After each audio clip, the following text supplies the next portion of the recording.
आता आपला 2 ते 3 महिना झाले की आपला ड्रेनेज करून बाहेर पडतोय.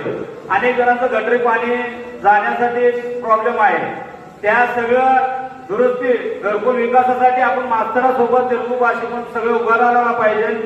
आणि कुठल्याही व्यक्ती आपल्या बहिणीवर, आपल्या भावावर, आपल्या माता बहिणीवर जर आलं, हिंदू म्हणून सगळे एकत्र यावं आणि त्याचं तोडगं काढायलाच पाहिजे.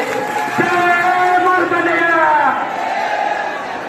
जय श्रीराम, छत्रपती शिवाजी महाराज के, छत्रपती धर्मवीर संभाजी राजे के, जय भवानी,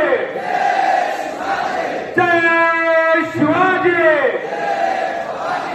आणि अजून तुम्हाला आवर्जून सांगतो, यावेळी मास्तरांसोबत आपण नेहमी उभारला पाहिजे.